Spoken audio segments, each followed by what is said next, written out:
लगी अरहंतादि जो विद्यादि सागर सुधी जो विद्यादि सागर सुधी गुरु हैं हितैषी शुद्धात्म में निरत नित्य हितोपदेशी वे पाप ग्रीष्म ऋतु में जल हैं सयानी पूजूंगे सतत केवल ज्ञान पाने पूजूंगे सतत केवल ज्ञान पाने। बोले भगवान महावीर स्वामी की, आचार्य कुंद कुंद स्वामी की, आचार्य गुरुवर विद्यासागर मुनि महाराज की।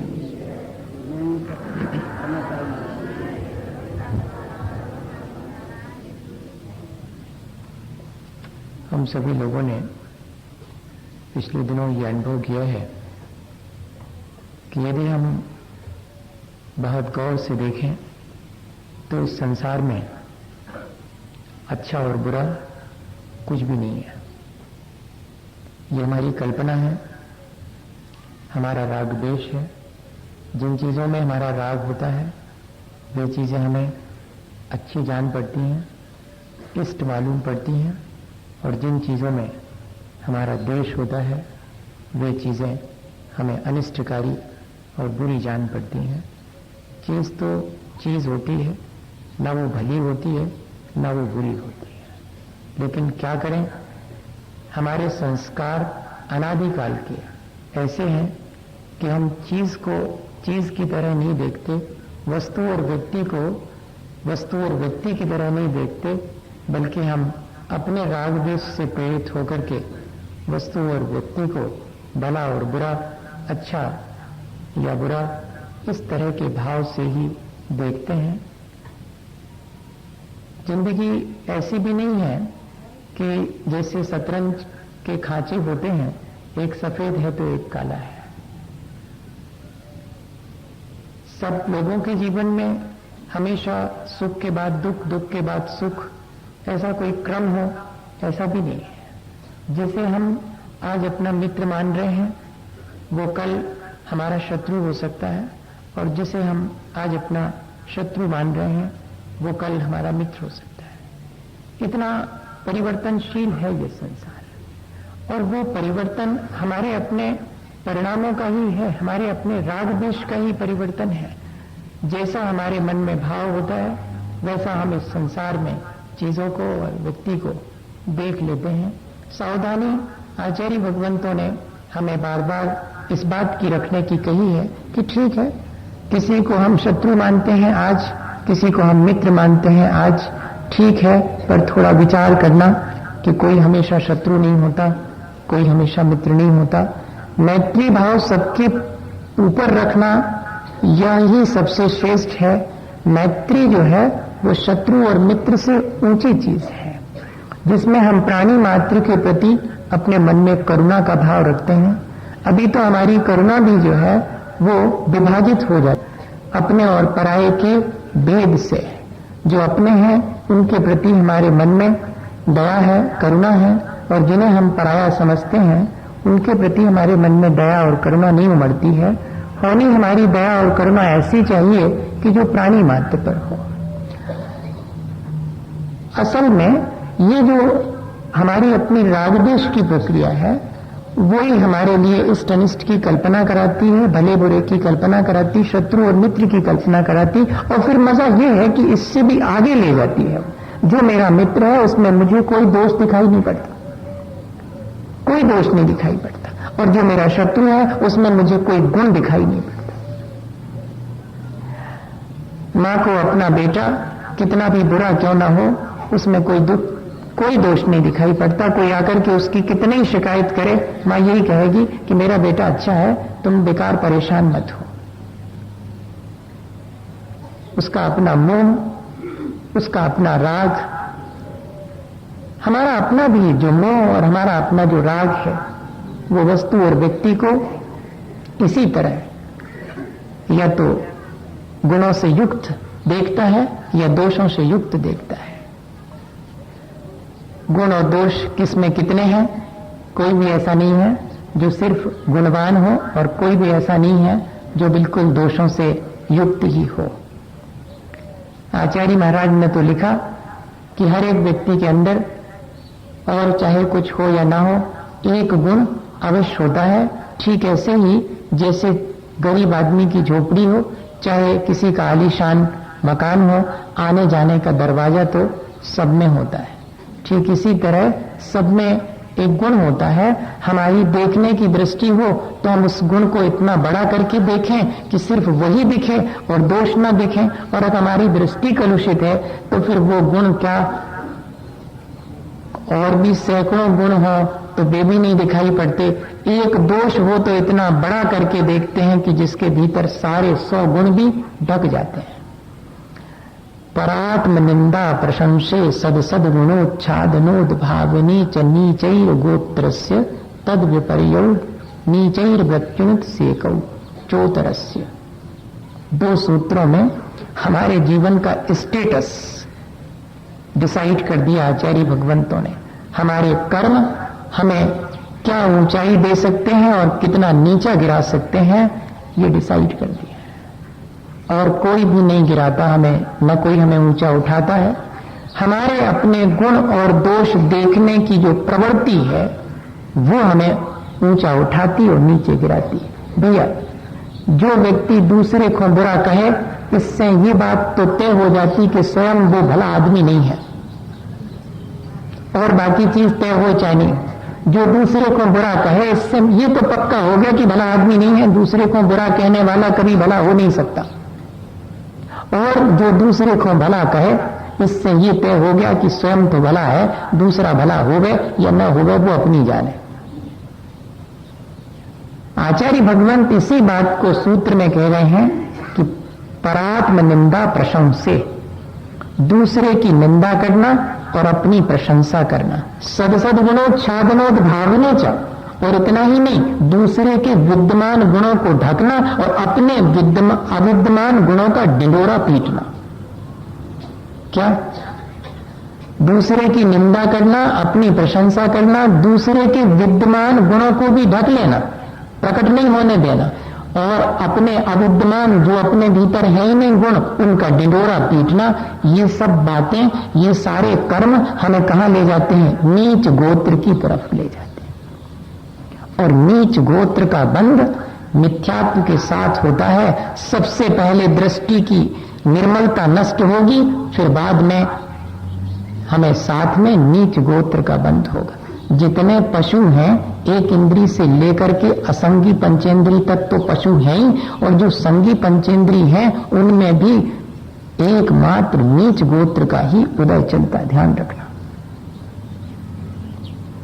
मनुष्य में नीच गोत्र और उच्च गोत्र दोनों हो सकते हैं। क्या कहलाता है नीच गोत्र उच्च गोत्र? जिस कुल में, जिस जाति में उत्पन्न होने पर धर्म की परंपरा जहां चलती हो, अभक्ष भक्षण ना होता हो, मद्य मधु मांस का सेवन ना होता हो, जो लोक में निंदनीय ना हो, ऐसे कुल को उच्च कुल कहते हैं। शेष सब नीच कुल है। जहां धर्म की परंपरा नहीं है, जहां सदाचरण नहीं है, जहां लोक निंदकारी किए जाते हैं, ऐसे परिवार में उत्पन्न होना ये अपने नीच गोत्र का उदय है। और वो नीच गोत्र बंधता कैसे है, ये दे दिया एक सूत्र में। 4 बातें लिख दी।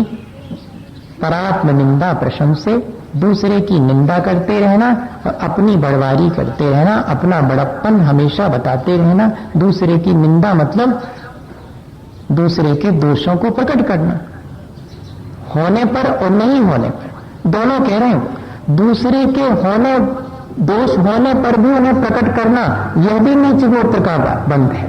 और जो दोष नहीं है उनको प्रकट करना, सो तो है ही। जो दोष उसके भीतर है उनको भी प्रकट नहीं करना, तब जाकर के काम बनेगा उच्च गोत्र का। हमने वर्तमान में अगर उच्च गोत्र पाया है ऊंचाई हासिल की है, अच्छा स्टेटस है, समाज में जो मान्य कुल प्राप्त हुआ है हमें, लोक निंदनीय कुल प्राप्त नहीं हुआ हमें, उसके लिए हमने क्या पुरुषार्थ किया होगा पूर्व जीवन में, इस पर विचार करना। और जिन्होंने वो चीज प्राप्त नहीं की है उन्होंने क्या किया होगा, दूसरे के विद्यमान अविद्यमान किसी भी प्रकार के दोषों को प्रकट नहीं करना। बताइएगा ऐसा हो पाता अपन से?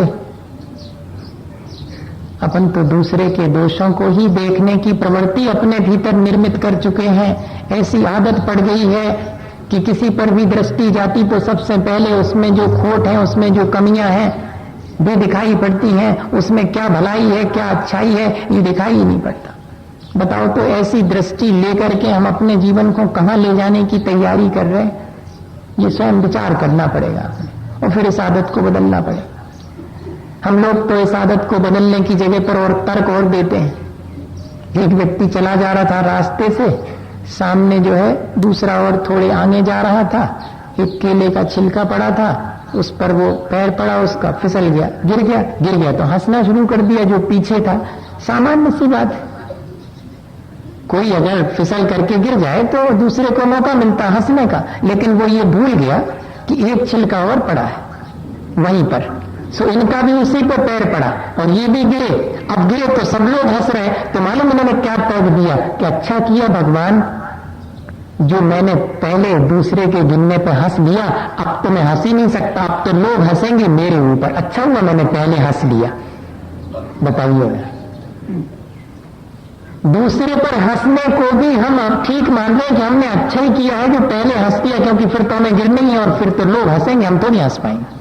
ये हम लॉजिक दे रहे हैं। दूसरा हमारी बुराई करेगा ही, इससे पहले हम उसकी कर लेना, सीधी सीधी बात, उसकी बुराई करके मजा ले लें, फिर बाद में अपनी बुराई करवाने के लिए तैयार रहें। ये इस तरह से हमने संसार में आदत डाल ली है। सोचें हम कि यदि दूसरे को हम बेईमान कहें और दूसरा हमें बेईमान कहे तो बताइएगा ईमानदार तो कोई भी नहीं रह जाएगा। लेकिन इतनी छोटी सी बात अपन के समझ में नहीं आती है। और इतना ही नहीं, एक बार जब दोष देखने की आदत पड़ जाती है तो संस्कार इतना गहरा हो जाता है कि फिर अपने दोष दिखाई नहीं पड़ते। ये ध्यान रखना। एक सबसे बड़ी हानि है दूसरे के दोष देखने में, सबसे बड़ी हानि कि कभी फिर अपने दोष देखने का अवसर ही नहीं मिलता, क्योंकि दूसरे के दोष देखने की आदत इतनी पड़ गई है कि वक्त ही नहीं मिलता अपने दोष देखने का। और इतना ही नहीं, अपने को दोषी होने के बाद भी अच्छा मानने का मजा भी हम ले लेते हैं। देखा वो ऐसे हैं, वो ऐसे हैं, हम कैसे, हम तो ठीक है। ठीक नहीं होने के बाद भी अपने ठीक होने का भ्रम पैदा हो जाता। दूसरा दोषी नहीं है फिर भी उससे हम दोषी ठहराना शुरू कर देते हैं, जिससे हमारे भी अपने दोष देखने की प्रवृत्ति नष्ट हो जाती और अपने दोषी होने के बाद भी हम अपने को ठीक मान लेते हैं। और चौथी चीज कि हम कभी अपने दोष अपने में से निकाल नहीं पाते हैं, दूसरे के गुणों को भी अपने भीतर ग्रहण नहीं कर पाते। ये रिसेप्टिविटी हमारी खत्म हो जाती। इतना लॉस होता है दूसरे के दोष देखने की आदत अपने भीतर निर्मित कर देने से। और है ये प्रवृत्ति 99% हम सबके जीवन में। 1% होगा हमारा जीवन ऐसा जिसमें कि हम दूसरे के दोष न देखते होंगे, बाकी तो 99% हमारे सबके जीवन में दूसरे के दोष देखने की प्रवृत्ति। कहीं कुछ भी अच्छा दिखाई नहीं पड़ता, जहां कुछ अच्छा भी है वहां भी हम दोष देखना शुरू कर देते हैं, और जहां दोष युक्त है वहां तो है ही। और आत्म प्रशंसा, अपने अंदर कोई गुण नहीं भी है तब भी अपने को गुणवान मान लेने का भ्रम, या कि दूसरे से अपने को गुणवान कहलवाने का एक कहना चाहिए प्रयत्न निरंतर चलता रहता है। और फिर इतना ही नहीं, वही गलती हम करें जो दूसरा कर रहा है तो वो अपन को नहीं दिखाई पड़ती। यही की एक घटना है, अचानक मुझे एक वो कटिंग मिल गई, उसमें मैंने पढ़ ली। जयपुर में कोई मंदन भट्ट हुए हैं यहाँ पर बहुत पहले, उनके जीवन की। वे किसी राजा के दरबार में कवि रहे हैं और इतने प्यारे व्यक्ति थे कि राजा अगर किसी से नाराज हो जावे तो राजा को समझा बुझा करके और उस व्यक्ति के प्रति जिसके प्रति नाराज हुए हैं क्षमा दिलवा देते थे। कितने भी गलती की हो उसने, राजा नाराज हो गया हो तब भी राजा के अंतरंग मित्र थे बहुत अभिन्न, तो राजा को समझा बुझा के कि अरे छोड़ो क्या करना राजा साहब, आप तो इतने महान हो और वो तो इतना क्षुद्र जीव है, गलती करता, करने दो, आप तो माफ करो, माफ करवा देते थे। बड़ा उनका राजा के प्रति सद्भाव था और राजा भी उनको बहुत मानते थे। एक बार क्या हुआ कि राजा के जन्मदिन पर सभी जितने सामंत थे वो राजा के लिए मंदिर में प्रार्थना करते थे उनके दीर्घायु होने की। तो एक सामंत ने ईर्षावश, ये ईर्षा नाम की चीज जो ना कराए सो कम है, हाँ ये सबके भीतर है। उसमें लिखा है आत्मानुशासन में, jealous is the last weakness of a saint। ईर्षा एक साधु की आखिरी कमजोरी है, अंतिम कमजोरी। श्रावक आरक तो छोड़ो, गृहस्थ तो छोड़ो, आत्मानुशासन में गुणभद्र आचार्य लिख रहे हैं कि एक साधु की भी अंतिम कमजोरी अगर है, सज्जन पुरुष की भी, मुनि जनों की भी कह रहे हैं, साधुओं की अंतिम कमजोरी है तो ईर्षा है। और वर्णा शाह से जब पूछा गया था कि what is the cause of first world war, तो उन्होंने क्या उत्तर दिया था? एक ही कारण था, जेलसी। जब उनसे पूछा गया कि सेकंड वर्ल्ड वॉर का क्या कारण था, तो उन्होंने कहा 2 कारण थे, जेलसी एंड जेलसी। तो उन्होंने कहा तीसरा वाला होगा, तो बोले 3 कारण, jealousy and jealousy and jealousy, 3 कारण। एक ही कारण है संसार बढ़ाने का, ईर्षा, गुणों को सहन नहीं कर पाना। तो दोष देखना शुरू हो जाता है, गुणों को सहन नहीं कर पाए तो। और एक सामंत दूसरे के गुणों को सहन नहीं कर पाया और उसने जाके राजा से शिकायत करी, जैसे अपन करते हैं। वो कोई कहानी है, ये तो जीवन में भी अपन देखते हैं। तो क्या शिकायत करी कि ये जो सामंत है वो आपकी दीर्घायु की कामना नहीं करता मंदिर में बैठ करके भगवान के सामने, उसकी एकाग्रता नहीं रहती, यहां वहां देखता रहता, अच्छे मन से वो आपके लिए प्रार्थना नहीं करता। ऐसी शिकायत कर दी। बस राजा तो राजा होते हैं, आ गए उनको सनक, ठीक है, राज दरबार में और राजमहल में आना इसका बंद, बाहर कर दो इसको। ऐसा आदेश जारी करने की मंत्रियों को आज्ञा दे दी।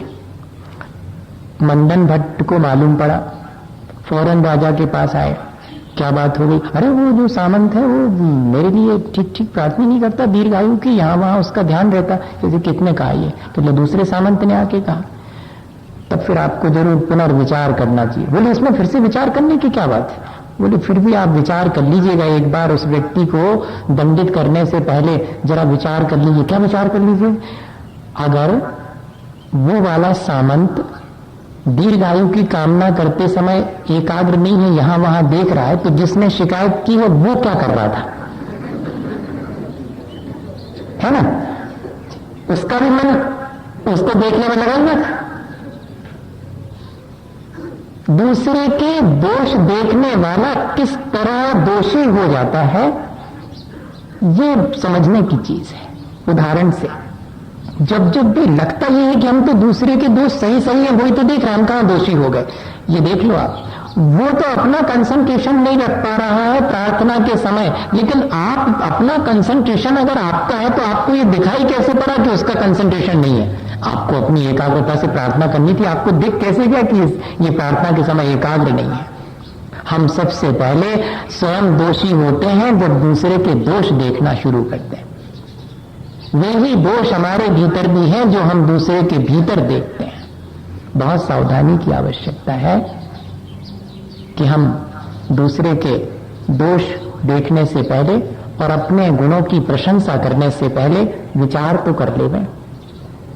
और उतना ही नहीं, जब ये आदत निर्मित हो जाती है तो फिर दूसरी आदत उसके साथ में ही निर्मित होती। इसलिए आचार्य भगवंतों ने वो भी लिख दिया कि दूसरे में विद्यमान गुण भी दिखना बंद हो जाते हैं, फिर उनको हम ढकना शुरू कर देते हैं।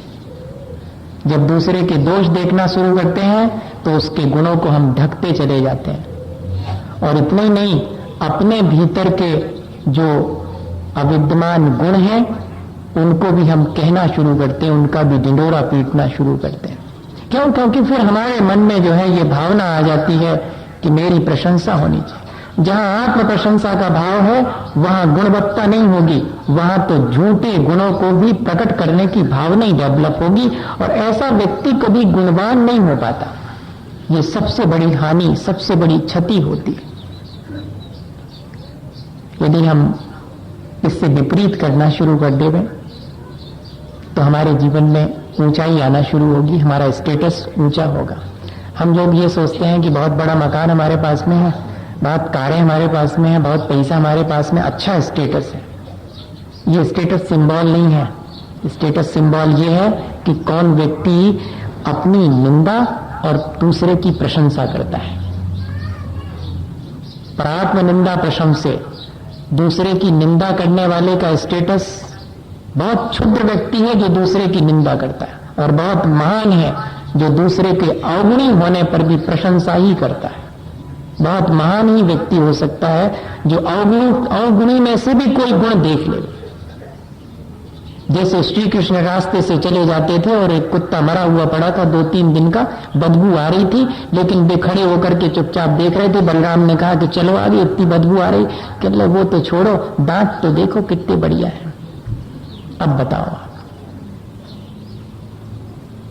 ये हमारे जीवन में भी चीजें आ सकती हैं। हम सोचते हैं कि बाह्य व्यक्तित्व ऊंचा होने से हमारा स्टेटस बढ़ जाएगा। नहीं, अंतरंग में इतनी ऊंचाई होनी चाहिए कि अवगुणी के भीतर भी कोई एकाध गुण देख सके हम और उसकी प्रशंसा कर सके, और अपने भीतर सैकड़ों गुण होने के बाद भी अपना एकाध दोष देख करके अपनी निंदा कर सके। ये भैया हम कछु विशेष नहीं है, हमारे में तो बहुत से अवगुण हैं। ऐसा कहने का साहस बहुत कठिन है। अपने एकाध अवगुण को भी नहीं छिपाना और दूसरे के सारे अवगुणों को छिपाकर एकाध भी गुण हो तो उसकी प्रशंसा करना, ये है ऊंचे होने की विद्या। अगर हम आज अपने को बहुत ऊंचा और अच्छे कुल का मानते हैं तो हमने पहले ऐसा ही कुछ करा होगा, इतने बढ़िया विचार हमारे रहे होंगे, और आज भी अगर ऐसे अच्छे विचार हमारे हैं तो ठीक है, निश्चिंत रहे, हमारा भविष्य बहुत ऊंचा है। और अन्यथा यदि हमारे विचार घटिया हो गए हैं कि हम दूसरे की निंदा में रुचि लेते हैं और अपनी प्रशंसा में रुचि लेते हैं, हमेशा ये कान दूसरे की निंदा सुनने और अपनी प्रशंसा सुनने को तत्पर रहते हैं, हमेशा ये आंखें दूसरे के दोष देखने और अपने गुण देखने में लगी रहती हैं, तो समझना ये आंख और कान दोनों हमारा कोई ज्यादा फायदा नहीं कर रहे हैं, उल्टे हमें नीचे जाने की तैयारी कर रहे हैं। मैंने पर्वत की चोटी से नीचे खड़े होकर कहा कि जब तक मैं इस पर्वत पर नहीं पहुंचा तभी तक ये पर्वत ऊंचा है। तो पर्वत बोला कि अरे, मैं तो किसी के सिर पर पैर रखकर ऊंचा नहीं हुआ। तब फिर मुझे अपनी गलती का एहसास हुआ और मेरा माथा पर्वत के चरणों में झुक गया। तो मेरे झुके हुए माथे को देखकर पर्वत ने कहा कि ये तो मेरे शिखर से भी ज्यादा ऊंचा हो गया, क्योंकि मुझे तो झुकना आता ही नहीं है। भैया, झुकने से हम सोचते हैं कि नीचे हो जाएंगे, जो झुकता है वो ही ऊंचा उठता है। नीचैर वृत्ति, उच्च गोत्र के लिए कारण बताई आचार्यों ने, सूत्र में लिखा नीचैर वृत्ति अर्थात जो हमेशा विनम्र वृत्ति रखता है, हमेशा झुकने की प्रवृत्ति रखता है, एडजस्ट करके चलता है, कॉम्प्रोमाइज करता है, निराग्रही जिसका दृष्टिकोण है, वो व्यक्ति हमेशा जीवन में, वर्तमान में भी और भविष्य में भी ऊंचाई को ही छूता है। और अनुत्सेक का मतलब होता है जिसको मन में कोई अहंकार नहीं है, निरअहकार। आप निंदा करो तो, प्रशंसा करो तो, दोनों स्थितियों में आप गुणों की प्रशंसा करो तब भी कोई अहंकार नहीं, और गुणों की निंदा करो तब भी कोई मलिनता नहीं, सहज रूप से जो निरहंकार होकर अपना जीवन जीता है। ऐसा अपन ने करा होगा पहले, ऐसा नहीं सोचना कि हमने नहीं किया होगा। पहले हम अगर इतने ऊंचे कुल में पैदा हुए जहां धर्म की परंपरा है, जहां व्यसन नहीं होते हैं, जहां मद्य मधु मांस नहीं खाया जाता, वही तो ऊंचा कुल है, वो हमें मिला है।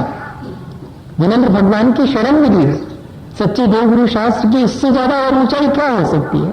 और वहां हमने पहले कुछ अच्छा किया होगा, ऐसे ही अच्छी झुकने की प्रवृत्ति रही होगी, दूसरे के गुणों की प्रशंसा करने की प्रवृत्ति रही होगी, अपने अवगुणों की निंदा करने की प्रवृत्ति रही होगी, अहंकार कमती होगा हमारा जब तो यहां आए हैं। और अब आगे की तैयारी कैसी करनी है ये हमें विचार करना। अच्छी बढ़िया अटैची जमा करके अच्छा सामान लेकर के अपन यहां आए हैं। अब आगे की यात्रा की अटैची कैसी जमानी है, कौन कौन चीजें रखनी है, सो अपन देख लो। तैयारी तो रखनी पड़ेगी क्योंकि किसी भी समय यहां से आगे जाने का आ जाएगा। सबका आता है, एक दिन किसी का आता, दूसरे दिन किसी और का आता। जाना तो पड़ता है भविष्य के लिए, इसलिए क्यों ना हम तैयारी कर लें। उच्च गोत्र ही हमें प्राप्त हो, कम से कम ऐसा कुल तो प्राप्त हो जहां की अनायास ही हमें धर्म करने का अवसर प्राप्त हो जाए। ऐसे भी कुल हैं जहां की धर्म का कोई संस्कार नहीं, फिर भी कोई जीवात्मा ऐसा आ जाता है कि अपने जीवन में धर्म कर लेता है। तब आचार्य भगवंतों के ने लिखा कि वह अपने जीवन का कल्याण करके मनुष्य अकेला है जो कि नीच गोत्र में पैदा हुआ हो, पर अपने संस्कारों को अच्छा करके, अपने आचरण को अच्छा करके, और वो भी ऊंचाई छू सकता है मृक्ष खंड से आने वाले चक्रवर्ती के सानिध्य में, और अपने जीवन को मुनि बन करके और इतनी ऊंचाई, मोक्ष तक की ऊंचाई को छूने जितना ऊंचा बना सकते हैं। इसलिए हमें विचार करना चाहिए कि जिसको कुछ नहीं मिला वो ऊंचाई छू रहा है और हम पहले से ऊंचाई पर बैठे हुए हैं, तब तो हमें थोड़ा सा पुरुषार्थ और करके और अपने जीवन के लिए वो वास्तविक जो ऊंचाई है, ये तो जाति और कुल की ऊंचाई है, ये भी अच्छी है, पर इसके माध्यम से हम अपने जीवन में और ऊंचाई प्राप्त कर सकें। और भी कुछ कारण लिखे हैं, उन पर भी एक नजर डाल लें अपन, ताकि याद रह जाए, जितना याद रह जाए, ताकि समझ जावे। वैसे तो समझ में आ रहा है कि दूसरे की निंदा नहीं करनी चाहिए, लेकिन और भी चीजें हैं उसके आसपास। वो कह रहे हैं कि अपने जाति का, अपने कुल का, अपने रूप का, इन सब का अपन को अभिमान नहीं करना चाहिए। अभिमान करेंगे तो जरूर दूसरे का तिरस्कार करने का भाव आएगा। हाँ, दूसरे की निंदा का भाव आ ही जाएगा। जहां अपन को अभिमान आता है वहां फिर हम सब भूल जाते हैं और दूसरे की निंदा और दूसरे का तिरस्कार कर बैठते हैं अपने अहंकार वश। इसलिए कभी भी अपने रूप, अपने बल, अपनी जाति, अपने कुल, इन सब का अहंकार नहीं करना, दूसरे का तिरस्कार नहीं करना, दूसरे की कभी हंसी नहीं उड़ाना। कम से कम लिखा है कि दीन दरिद्री और धर्मात्मा की हंसी नहीं उड़ानी।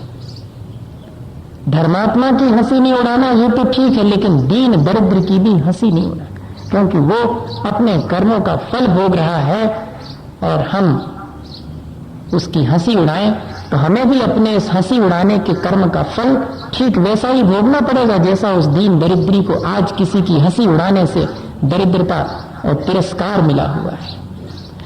कह रहे हैं कि दूसरे के यश का लोप नहीं करना, दूसरे का यश फैल रहा हो तो उसमें बाधा नहीं डालना। करते हैं अपन ऐसा, दूसरे का यश ना फैल पावे इसलिए नाना प्रकार से उपाय रचते हैं।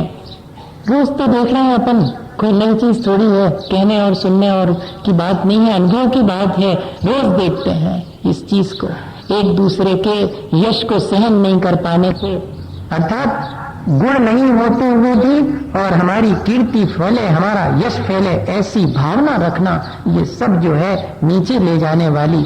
और आखिरी में कह रहे कि जो गुरुजन हैं, तपस्वी हैं, उनकी अवज्ञा करना, यह भी हमें नीचे ले जाने वाला। महान व्यक्ति की अवज्ञा करने से नीचे ही जाना पड़ेगा, और क्या हो। और अगर हम महान व्यक्ति की महानता के गुणगान करेंगे तो हम तो स्वयं ही महान हो जाएंगे। इतना छोटा सा गणित अपन के समझ में नहीं आता है। आपको याद है जब 22 बरस तक अंजना से पवनंजय बोले नहीं थे, तिरस्कार कर दिया था। कभी पढ़िएगा, हनुमान जी की मां थी अंजना, पवनंजय उनके पिता, और अंजना का तिरस्कार 22 बरस तक कर दिया था। और इसके बाद एक दिन जब युद्ध में जा रहे थे पवनंजय, तब उनके मंगल की कामना करने के लिए अंजना दरवाजे पर खड़ी हो गई थी। बताइए आप, क्या रहा होगा, ये कहलाते महापुरुष। अपने तिरस्कार करने वाले के लिए भी मंगल की कामना करने मंगल दीप लेकर के खड़ी और उनको देख करके, और क्या कहा था, हट दुरीक्ष ने, जिसको देखना भी ठीक नहीं है, हट जाओ तुम यहां सामने से। तब नंदना बेहोश होकर गिर गई थी और फिर जागृत होकर के क्या कहा था कि कोई दोष नहीं है, दोष तो मेरे कर्मों का है। कम से कम जाते समय मेरे से बोल तो गए, मेरे से कुछ कहा तो, भले ही अब शब्द कहे होंगे लेकिन कहा तो, मेरी तरफ ध्यान तो दिया। क्या ऐसा अपने मन में आता? मैं जब इस घटना को पढ़ता हूं तो लगता है कि हम तो इतने अपने को बड़े मानते हैं, हमारे अंदर तो ऐसे भाव ही नहीं आते।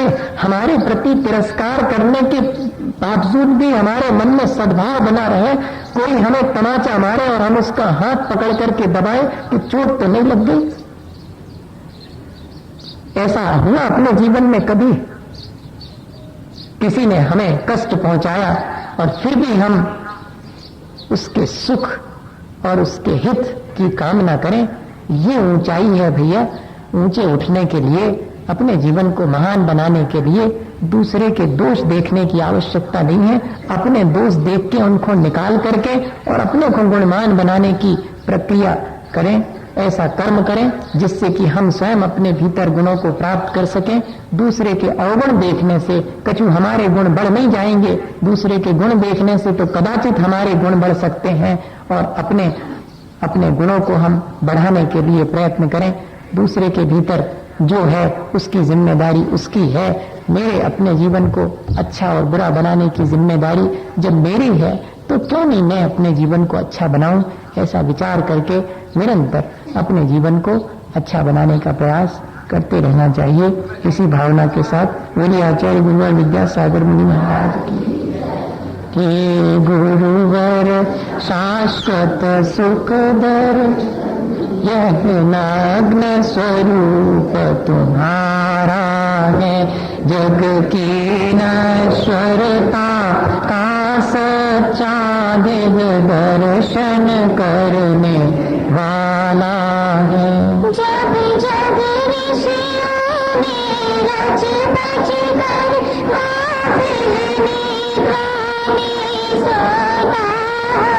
अथवा वह शिव के निष्कंटक पथ में विषकंटक बोता हो।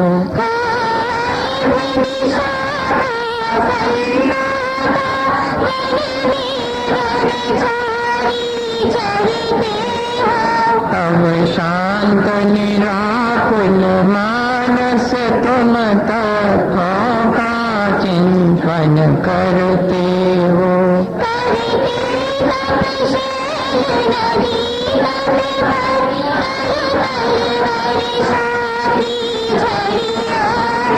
समतारस पान किया करते, सुख दुख दोनों की घड़ियों में।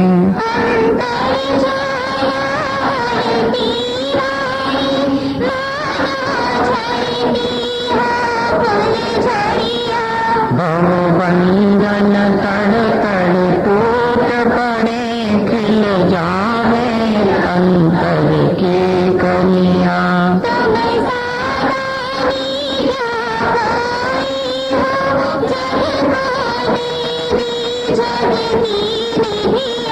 दिन रात लुटाया करते हो शम के अविनश्वर मणिया।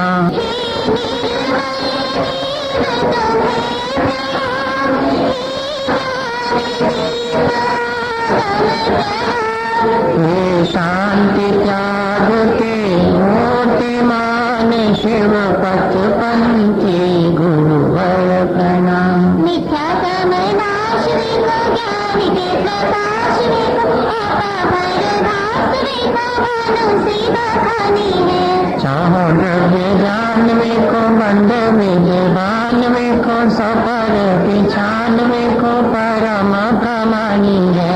अनुभव देखो झील की जटाल देखो पावन सताए देखो मनोरानी है। जहाँ तहाँ तार देखो तार के उतार देखो सुख विस्तार देखो लेनी नवानी है। जावानी से ज्ञान के सूझे लो आयो पावानी में सत्य नमो सदा देखो देखो चंदन ताल दोनों पुष्प तेईस चलो सुदीप सुधूप पार्वती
एक धारा वो है जिसकी पूजा करते हैं, एक धारा वो भी है जिसे नाला कहते हैं। दोनों है पानी की धारा, फर्क इतना है।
अमर नगरी में गुरु बराना हो, अमर नगरी में गुरु बराना, लेके संग साथ में आओ ना। अमर नगरी में गुरु बराना, हमारी नगरी में गुरु बराना, लेके संग साथ में आओ ना। हो लेके संग साथ में आओ ना।